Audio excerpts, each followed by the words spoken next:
Leafs lose their third game in a row, and concerns continue to pile up for the Buds.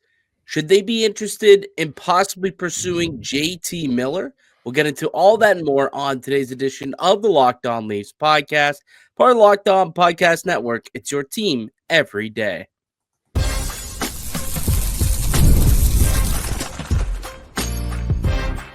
Your Locked On Maple Leafs, your daily podcast on the Toronto Maple Leafs. Part of the Locked On Podcast Network. Your team every day.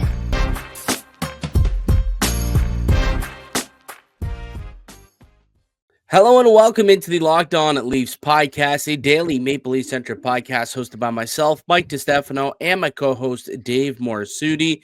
Today's episode is brought to you by Game Time. Download the Game Time app, create an account, and use the code LOCKEDONNHL for $20 off your first purchase.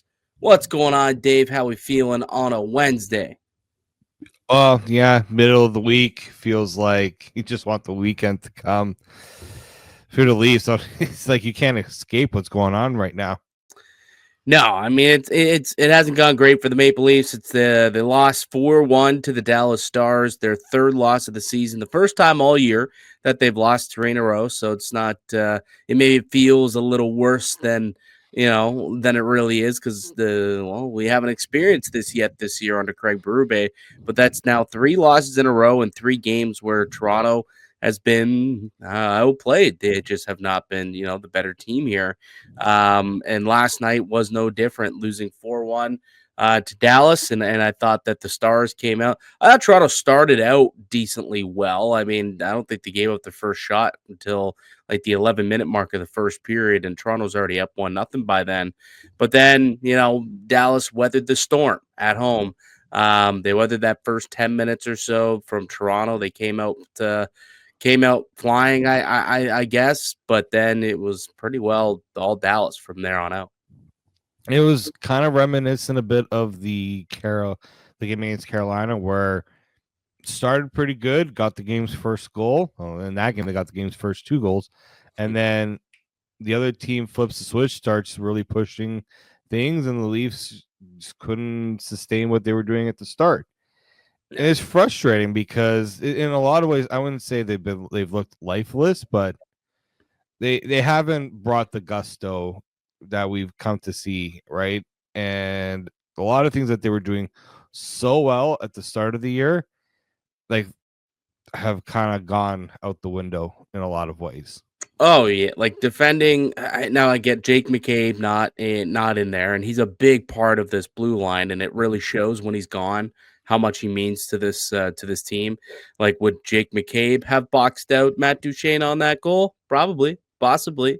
He doesn't allow people, to take up real estate without paying a price, and I don't know if Matt Duchene's willing to pay that price. But yeah, defensively, the numbers have not been great since like the 1st of December. Really, last 6 weeks they have not been very good, and the goaltending has been stellar all season long.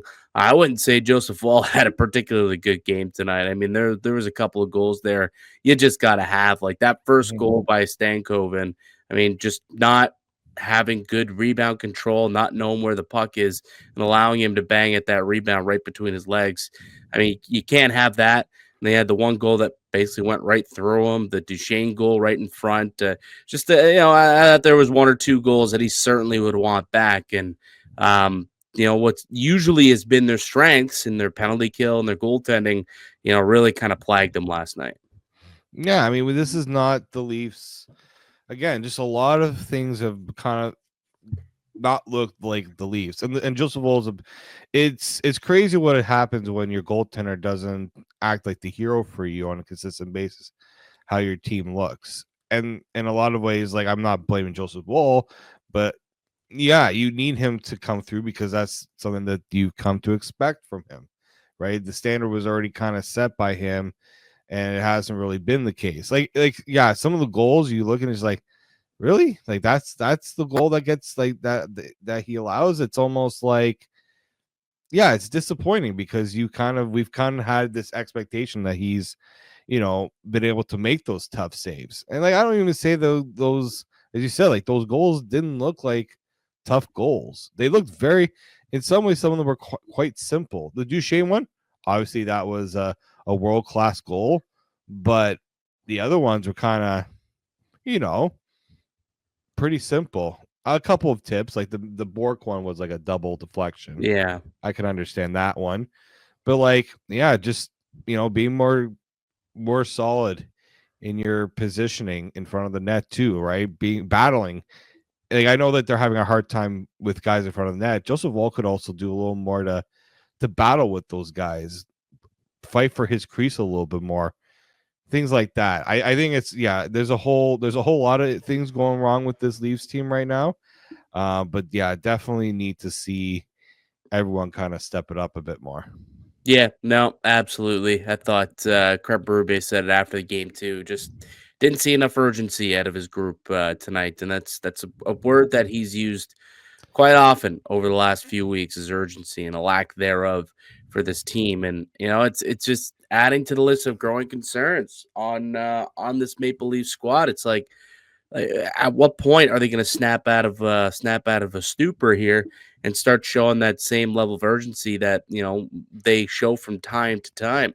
It's funny, we talked about how this team lacked consistency under Sheldon Keefe, and will they be able to get that under Berube? He holds people accountable, and they won't let that complacency settle in. Seems to be settling in, Dave. Is that not a concern for you? Oh, it is. I mean, everyone right now, and again, you have to be the coach has to look at things rationally. It's not the fans' job to look at things rationally, but people calling for some sort of changes, right? When you're asking for the coach to shake things up, you expect a little more than just moving Steven Lorentz to the top line, right? When top line is not looking so good, right? But it's not just the top line; it's the trickle down effect throughout the rest of the lineup, right? And there are players who are not pulling their weight. We talked about like Max Domi. We thought that the research, like that line with McMahon and Robertson, was going to, bring out more, and it did, right? We saw how when you have a line like that, how it really does change the complexion of the team, and we're not getting that, right? It's not just the top line; it's kind of a trickle down where you don't have a line right now that's providing energy. That's for like, okay, let's throw this line out there. They're gonna get us kind of back. They're gonna get our mojo back. They're gonna help us get back on track. They may not score, but at least they'll play in a way that, all right, this is going to get us feeling a lot better and kind of turn the momentum around a bit.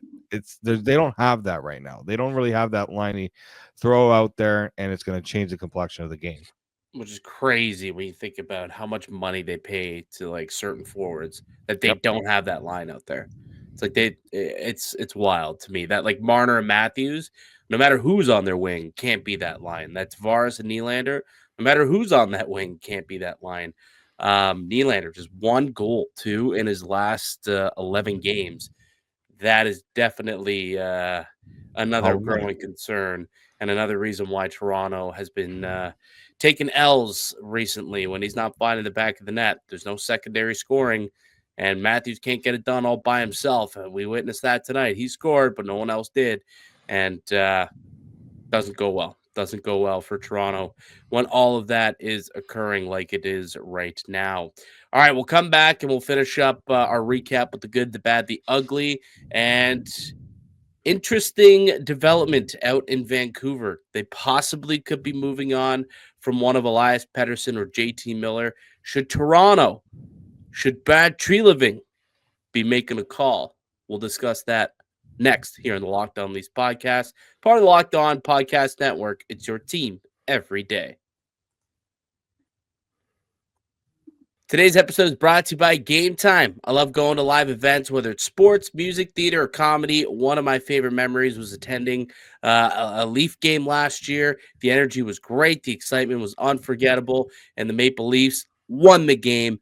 Game Time has made it even easier to get tickets for you to your favorite live events. And they got a new feature called Game Time Picks. This feature filters out the fluff to show you only incredible deals on great seats, so you don't have to waste time searching through thousands of tickets. Take the guesswork out of buying tickets with Game Time. Download the Game Time app, create an account, and use the code LOCKEDONNHL for $20 off your first purchase. Terms apply. Again, create an account and redeem the code Locked On NHL for $20 off. Download Game Time today. What time is it? Game time. The Locked On Leafs podcast continues with myself, Mike DiStefano, and my co-host Dave Morassutti. We're here with you each and every day, wherever you can get a podcast, and also up on YouTube, breaking down the latest with the Toronto Maple Leafs. And the latest for the Leafs last night was a 4-1 loss to the Dallas Stars. And as we do with each and every loss for the Leafs, we go through the good, the bad, the ugly of all games. And it seems like this has become a little bit more of a frequent segment, the good, the bad, the ugly, as opposed to the 3 stars. It's the third time in a row we've had to do this, and it's the first time all year that the Leafs have lost 3 in a row. It's the first time in over a year that they've lost 3 in regulation, but that was the case and has been. They've been outscored 13-4 over the course of this 3-game stretch. Not what you want to see from the Maple Leafs. But last night, a 4-1 loss to the Dallas Stars. We'll get to the good, the bad, the ugly. We'll start with the positives. What did you like, Dave? What was good about last night's game? Well, you got another goal from Austin Matthews. You know, I think he's we talked about how he's looked on the ice, but getting those goals and looking more like that shot, right? Need to continue to see more of that, obviously.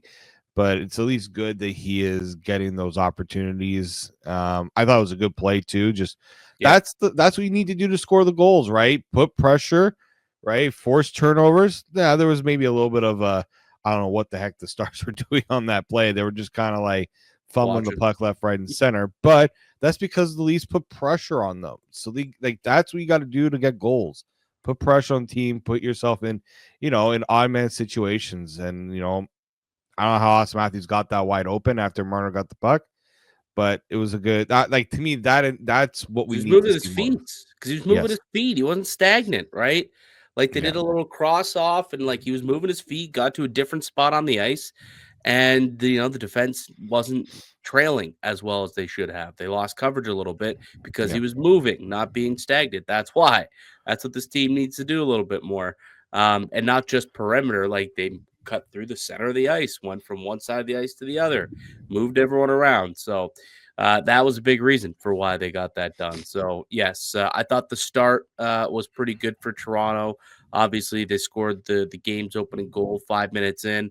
Nice little one from Matthews, short side. And we talked about, just a second ago, the movement that they created to allow that to happen. They created space for themselves. They just need to be doing that a little bit more. And it could have been like 2-0 pretty early on, too. Like Toronto hit a couple of posts. They had a pretty good power play. And they just weren't able to beat the goaltender for a second time. And they really controlled the first 9-10 minutes of that game. And then Dallas showed up, and it kind of got it wasn't so good after that. But the start, the first 9 or so minutes of that game, I thought Toronto played well. The bad was bad last night. Well, as good as that one goal was, that was really the only good scoring chance that they had in that first period. Like they were outchanced pretty bad in that first period, and it's been a concerning trend. Like even when they were winning some of those games to start the year, the other team was outchancing them pretty badly. Like there was like Carolina did, Philly's done it too. Like they have had a really tough time getting quality chances on net, not just on net, but like through blocks. The other team has blocked, like they've figured out ways to frustrate this Leafs team and get into those shooting lanes, and the Leafs have really struggled with that. Yeah, you talk about scoring chances in the first period yesterday. 5-on-5 was like 11-1, wasn't it? 11-1. 11-1 at 5-on-5. The Leafs had 0 high danger chances at 5-on-5. In the first period, Dallas had 4. So Yeah, Dallas had 82% of the expected goals in the first period, and it really all came, like, in the back half of the period. They just got absolutely hemmed in the, Yeah. back half of that first period, and yeah, Dallas I mean, I guess Toronto's lucky that it was only 1-1 at that point, considering that they were peppering them for, shift after shift after shift, but yes, definitely that was not, that was pretty bad.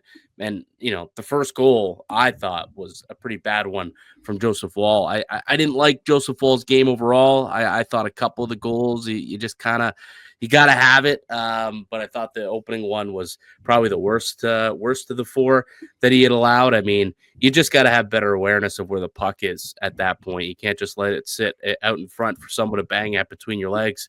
Yeah. And that really changed the course of the game. Like, I think Dallas only had that was like their second shot of the game, and they really weren't putting that much pressure at that point. But once they scored, they took the building out of it. Well, the building takes themselves out of it, let's be honest. But it gave them some momentum, and they really took control of the period, took control of the game from that point, and took Toronto out of it. So I thought that first goal, not that it was necessarily the turning point, but it definitely could have been different if Wool makes that stop, but he did not. So I thought, that opening goal by Stankoven for Dallas, thought that was a bad one. Yeah, I didn't particularly care for it, just because, like, I don't know, would have been nice if the defender just didn't let the Stars player have like free reign to poke it in. Sure, but like, yeah, you need Wool to have that one, right? Like, usually goalies are pretty aware when they've got the puck. Yeah, you just cover that up. Yeah, Simple as that. Do fall backwards, right? A lot of goalies do that if they kind of feel like I don't know if I have it, but let me just move back just to make sure I've got this thing pinned under me. It was just like that goal right there was just like the Stars were like, all right, now we're like we've got this now, and that was the unfortunate part of that sequence. Yeah. What was considered your bad from the game? My bad, or my ugly? You mean? Or sorry, you're ugly. Yeah, what was ugly? Net front defending. Yeah. Like, honestly, like we talked about how this blue line has taken a real turn under Craig Berube. It's tough to play in front of the Leafs net. There was nothing tough about that defense last night. 2 goals at 5-on-5 in front of the net. Actually, all 4 goals. Yeah. Were all net front goals. That's the tip or a between the legs shot. Like, it started. It honestly started even with Vancouver. That was how many goals was it because the goalie couldn't see it or a guy tipped it in front? Like, how has Craig? Like, we're talking about like Craig Berube, like McCabe effect. No Jake McCabe. And it's just like, but that's one. Yeah, that's like one player.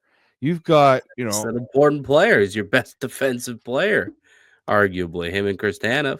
Yeah, if I'm Craig Berube, the next practice you better be harping on this team's ability to block. I mean, to work on their net front defending, because that was atrocious. And it's easy goals for the team to score, because we talked about how do teams like to score, get into the dirty areas, and now it's going to be, well, this Leafs team's struggling to defend in front of the net. That's what you guys need to do to go and score against them. Yeah, I had the exact same thing. Lack of defensive zone coverage was ugly last night. All 4 goals come from right in front. You look at the Stankoven one, should not have had that second opportunity. The Shane had all day to pull the puck between his legs and roof it. So yeah, not and then a couple of tips in front. So yeah, not great. Obviously, the penalty kill also killing off just one of the 3 penalties that they took last night. That was a big difference as well, especially when Dallas's power play is worse than Toronto's. They had like 15% power play success rate going into the game, and they get 2 goals to drop on Toronto because, of course.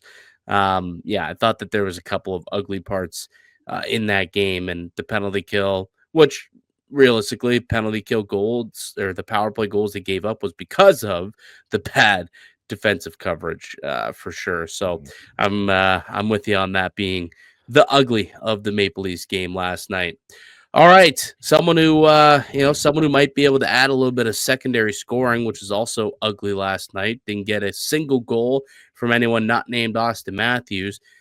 Could the Leafs go out and add a big time player to add some secondary scoring? We'll talk about a possible pursuit of JT Miller or Elias Pettersson next here on the Locked On Leafs podcast, part of the Locked On Podcast Network. It's your team every day. Today's show is brought to you by Indeed. You just realized your business needs to hire someone yesterday. How can you find amazing candidates fast? Easy. Just use Indeed. When it comes to hiring, Indeed is all you need. Stop struggling to get your job post seen on other sites. Indeed sponsored jobs. Put your posts at the top of the page and help you reach the right candidates fast. Now you can speed up your hiring process with a $75 sponsored job credit. Just go to Indeed.com/lockedon right now and support our show by saying you heard about Indeed on this podcast. Terms and conditions apply. Hiring, Indeed is all you need. Welcome back into the Locked On Leafs podcast. Mike DiStefano and David Morassutti with you here on the show. And Toronto coming off their third straight loss. They lost to Carolina, Vancouver, and then Dallas last night. But there's a lot of noise coming out of Vancouver. And, typically things tend to always accelerate when you roll through Toronto. And one of the storylines that definitely has taken on a nice story of its own here is whether or not the Canucks want to or need to do something with JT Miller and Elias Pettersson. Now, this isn't a new story. It's something that's been going on for a couple of months now. The reported rift between the two, which has kind of caused this team to go in a little bit of a funk here, despite beating Toronto the other night. But, we talk a lot on this program about how they need to get deeper down the middle and how they need to add, a guy with size, a guy who can play with some tenacity and add some secondary scoring. Give this team a good punch down the middle who's got, a good punch, but also some scoring touch. And a guy who really fits the bill here, Dave, is JT Miller from Vancouver. And if they're willing to listen in on one of Miller and Pettersson, Miller would be the guy who I think Toronto should target. If they want to go big buck hunting, that's the name on the trade bait board that I think Toronto should really, really take a run at. Well, and you look at it makes more sense contract wise too, right? Like Pettersson just signed that 11.6 per year $1 million deal. Yeah. And frankly hasn't lived up to it. Not even close. Not like the Leafs just can't afford another contract like that. Miller is at least the more affordable of the two at $8 million per year. I get it. He has a no movement clause. I'm sure. I mean, look, for him to maybe depart what's going on in Vancouver, he would consider it. But I think he fits more of what the Leafs would need too. If you're looking at the two players here, would the Leafs have what the Canucks need? That's the other story out of all of it. But yeah, if I'm picking the two, and I think many teams would probably be in this conversation, many would probably go with Miller. But I mean, the thing is, the Vancouver Canucks might prefer to trade Pettersson because he's got no trade protection. So it'd be easier. You don't have to deal with he's not waiving or he's only going to waive to go to this or that place. Yeah, no, it's true, but Pettersson's the much younger player. Yes. And he's the guy that, Vancouver at one point was building. I mean, literally a year ago, he signed a contract, late, I think last January or early February. It's been less than a calendar year since they signed him to that extension and paying him, Canucks high $11 million. They clearly view this guy as their future. So that would be tough to have to give up on him just a year into that deal. So it's really a tough bind because I think both players are actually instrumental to the success of the Canucks. And it's funny because it feels like JT Miller kind of plays a little bit more of a Tocchet style, but that also means that he plays more of a Berube style. So yes, when it comes to what which one of these two fits the Maple Leafs better, I think it'd be JT Miller for sure. And I think he would probably be cheaper as well than Elias Pettersson, because the thing about Miller is he's been, obviously a really, really productive player over the last few years. Did he get up to 100? I think he got close to 100 points last year. No, he did.